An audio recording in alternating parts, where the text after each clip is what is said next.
Hey, I'll time to do a second vlog. I've not actually done one since I landed first in Japan. So, thanks to all you people who have watched, and special thanks to Y2J Lion Tamer for his comments about AKB shirts.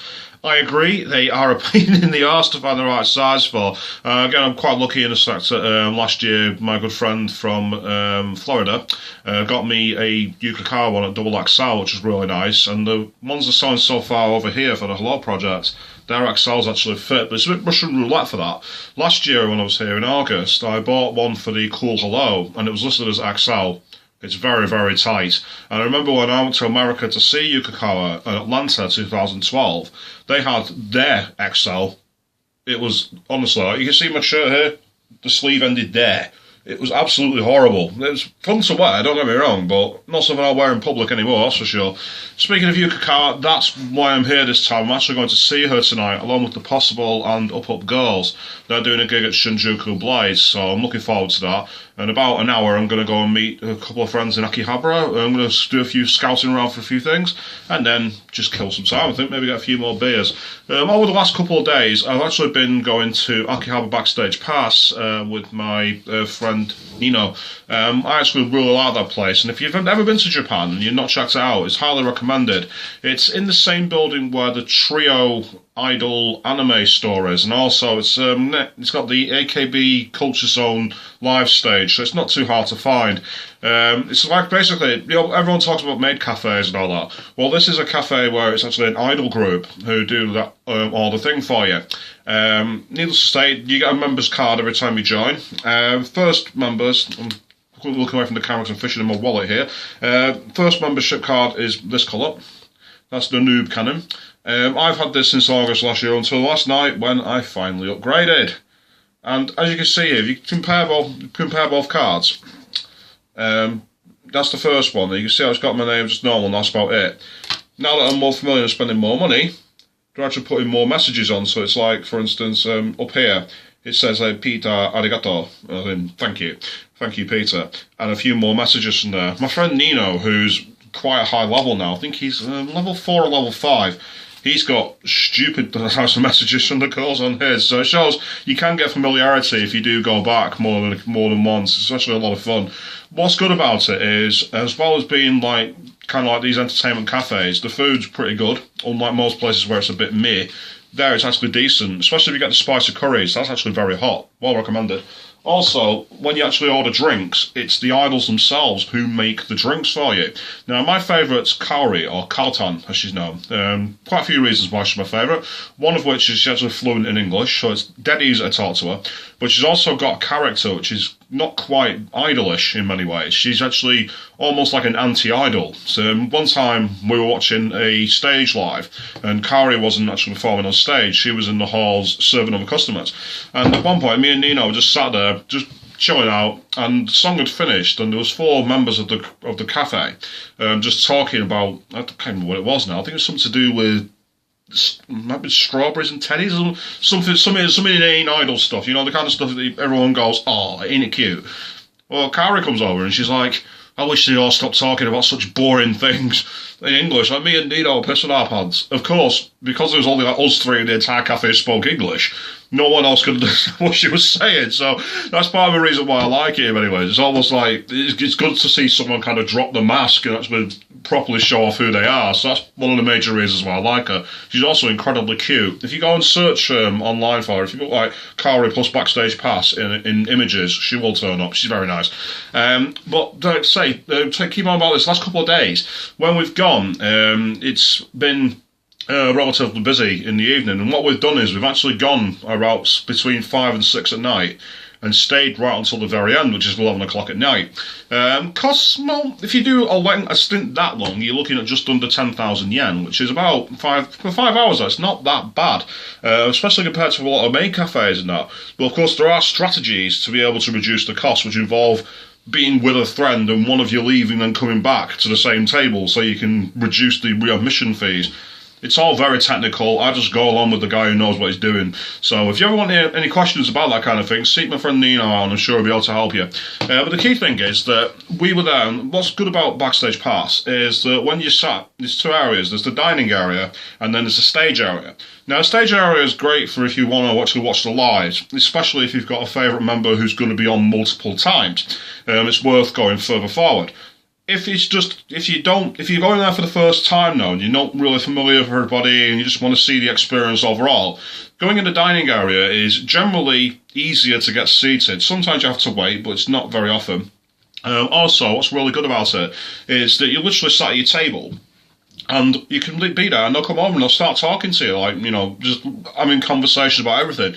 Like, Kari's asked me about England because she's been to England to see a friend at university and that. But then other members have come over commenting about everything. Now, one thing I've got is, you can see here, I've got a tattoo which is kind of like Terminator inspired. So it's like you've got all the wirings and everything else. Now, normally in Japan, tattoos are very taboo because it usually means you're a gangster and a criminal. But here at this cafe, they were all talking to me and they kept on saying it. So I just kept saying, like in Japanese, I'm a cyborg, I'm a Terminator, just to like create a gimmick. And the thing is, afterwards, everyone was coming over doing the thing. So I'm there. They're like, imagine this is my drink. I'm literally going kind of thing. And everyone was coming over and going nuts about it. So everyone was giggling and poking fun. And they ask you all the usual kind of questions, like, where are you from? How old are you? Do you have a fave member? And they usually ask you about other idol groups as well. They'll ask you mostly about Hello Project because, again, it is run by Sunku, so it's affiliated to UFA. But there are fans of other groups. So if you mention groups like Idling, Pospo, even AKB48, you'll probably get some good conversations there as well. So it's really cool for that experience, just to see something different. And again, the best thing, in my opinion, though, is that everything about the unit is done by the idols. So if you get drinks, it's them who make the drinks. So last night I was in and I'd basically been recommended by Nina. Apparently my favourite, Kautan, likes tequila sunrises. Or if she doesn't like drinking them, she likes making them. And what it was, I ordered one. And at the time she wasn't on the bar duty because it's like assigned on rota. So there's usually like one or two girls behind the bar, everyone else serving, some on stage emceeing, some at the door greeting the clients. It goes on and on and on. There's so many things to do. And what it was, I'd ordered this tequila sunrise and it just came to my table. It was basically just like an orange and tequila. They hadn't put whatever the liqueur is to make it red. I said, like the sun rising up the glass. Kari saw it and was like, is that meant to be a tequila sunrise? And I'm like, I'll sort that out for you. So, just take it away. Comes back. Yeah, she sorted it out okay. I mean, going back to the can here. Imagine this is just like a small glass. Normally, you'd get maybe that. For tequila, I think it had around here. I ordered a second one. It probably had around here of tequila. She was literally just jacking it up. And as I'm British, we drink like fish. So I'm like, bring it on. Give me the whole bottle, I don't care, kind of thing. So you sort of Russian roulette as to how strong your drinks are. So that's always worth trying. If you're brave and you've not got much planned for the evening, go for the likes of, say, a Moscow Mule, a Tequila Sunrise, one of the many whiskey cocktails, and just see how much you get. Also, depending on how well you talk to the girls, I reckon they'll give you a bit more. So it's definitely worth checking out. As I say, it's a really good experience. I highly recommend it. It's one of the things I really enjoy coming to. And of course, it's very easy to get to. Being in Akihabara, you can be staying anywhere in Tokyo, or even if you're staying slightly outside, say Yokohama, Chiba, somewhere like that. Even if you're staying in Osaka and you're just coming to Tokyo for a couple of days, it's something that's easy to do. It's always readily available. And it's to say, as long as you do your research on the costs and that, you can make it so it's not stupidly expensive. I would advise you one thing though. Unless you're a real high roller, don't ask for Dom Perignon. It costs 40,000 yen. And yes, there's one guy who orders about 4 every day. I don't know who he is, and I don't care. It's just annoying to see someone drop 120,000 yen like that. For most people, that's a 2-week budget. Yeah. That's someone who really seriously loves his girl. So, basically a brief update there from me. I've hooked up with my friend Dean as well, saw him yesterday. Went all over the place buying all kinds of unusual goods in Akihabara. Akihabara's cool because you can find all kinds of weird things. I mean, I do like Akiba. Now, I went to a local, like, one of those, like, nerd anime stores, and it had, like, movie merchandise. For just 700 yen, or 780 I think it was, yeah, 780, I found this. The Xenomorph from Alien. That is cool. So that will be going on my mantelpiece when I come back to the UK, alongside my Preacher comics and God knows what else. That'll be definitely fitting in there. You can also get all other kinds of merchandise of things to do with idols. You can, if you go to Trio store, if you're an Idol fan and you want to get things like photo cards and everything else, you can pick up some good stuff there. And if I move my camera, right there on the wall, you can see a towel for Mizuki Hukamura from Morning Musume. That cost me just 2,000 yen. Normally they retail for about 3,500 at concerts. They're not very commonly turning up though, so it's a bit of see what you can find. And a good tip from one of my friends who's currently living out here is that if you do see something you like in Akihabara, try and snatch it as soon as you can, because it will go quickly. It's one of those towns where things change hands very, very swiftly indeed. Now, as I say, you're probably thinking why I'm mostly sticking around in Tokyo, because I'm only here for a week, so I've not really got the chance to go too far afield. But on Saturday, I am going to be going over to Osaka, purely because that's when another concert by Kika Up Up Goes and The Possible takes place.